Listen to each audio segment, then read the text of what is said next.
independente do governo ser de esquerda ou de direita, quem manda é o poder econômico. O poder econômico tá então a gente acima. Eles falam, é um governo de esquerda, tá? Mas o modelo é de direita, né?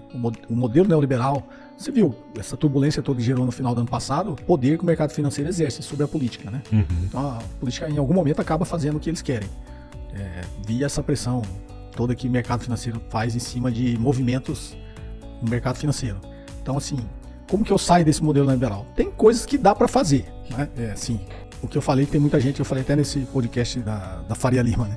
Quando eles perguntaram sobre a economia brasileira. Você está preso no que eles chamam do tripé macroeconômico, né? Que é sistema de média de inflação, câmbio flutuante e superávit primário. É um modelo ruim, mas é um modelo que funciona. Aí o que os caras falaram, aí você vai mudar a regra. Por que o Brasil tinha uma meta de inflação que era 4% com uma banda de 2%, ou seja, podia oscilar de 6 a 2, o centro da meta era 4. Então, oscilando dentro dessa banda, a política monetária não precisaria atuar, né? Por que a gente baixou de 4 para 3? Não existe explicação para isso. Quem tentou dar uma explicação que foi questionada uma vez foi o William Goldfang, que foi economista do Itaú Unibanco há muito tempo e depois virou presidente do Banco Central na época. E ele falou que era porque no Chile é assim, né? Então não tem uma explicação por que baixou de 4 para 3 com a banda de 1,5. Então ele baixou de um range aí nessa banda de 2 a 6 para um range de 1,5 para 4,5. Quando essa taxa de juros começou a subir é porque existia a expectativa de que a inflação ia bater 4,78. Eu lembro desse número. Ou seja, 0,28 acima do teto da meta.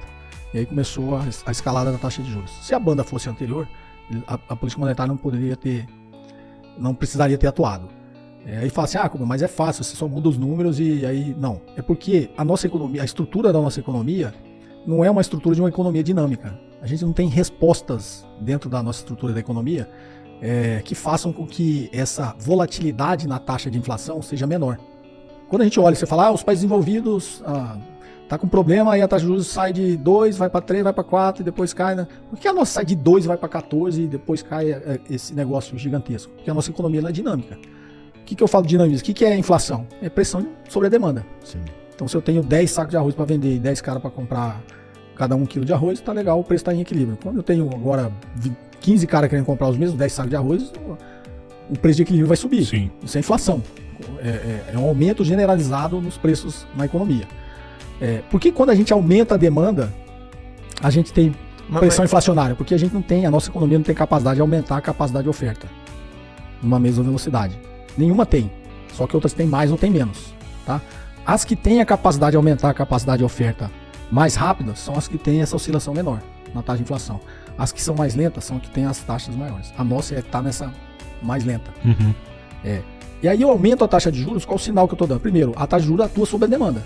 Então, a lógica aumenta a taxa de juros, vai ficar mais caro, o custo do dinheiro vai ficar mais caro. Sim, eu tiro um pouco de dinheiro dali. Eu esfrio a economia, quando eu esfrio a economia, eu gero desemprego. Por isso existe o trade-off entre desemprego e inflação, né? Se algum economista já falou isso para vocês. A política monetária, quando ela combate a inflação, ela aumenta o desemprego. Aí quando ela está baixando a juros, está combatendo o desemprego, ela aumenta a inflação. Então, dizem que existe esse trade-off, né? Então, quando eu aumento a taxa de juros, na realidade eu estou querendo esfriar a economia, e quando eu esfrio a economia, eu gero desemprego. Desemprego é menos gente trabalhando, menos renda, menos massa salarial, menos gente para comprar as coisas e eu controlo os preços. É simples assim. Então, e aí tem um problema, ele atua de forma negativa sobre a oferta.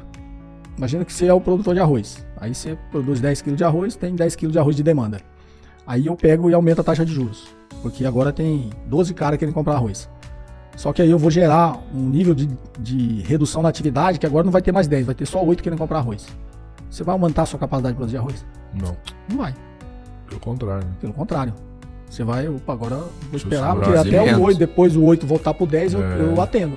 O aumento da taxa de juros tem esse efeito perverso sobre o lado da produção. Porque ninguém vai querer produzir. Primeiro, porque não vai ter demanda. Segundo, porque se ele quiser aumentar a capacidade produtiva, ficou mais caro, que o custo de capital aumentou. Vai ficar mais caro, ele não vai fazer isso. E segundo, porque ele tem capacidade ociosa. Se está todo mundo reduzindo a demanda, eu vou ter capacidade ociosa. Para que eu vou ter 2 carrinhos de cachorro-quente se o carrinho de cachorro-quente meu atende tudo que todo mundo está querendo comprar? Sim. Então ele tem um efeito perverso sobre a oferta. E a gente está preso nesse modelo. A gente está preso nesse ciclo, entendeu?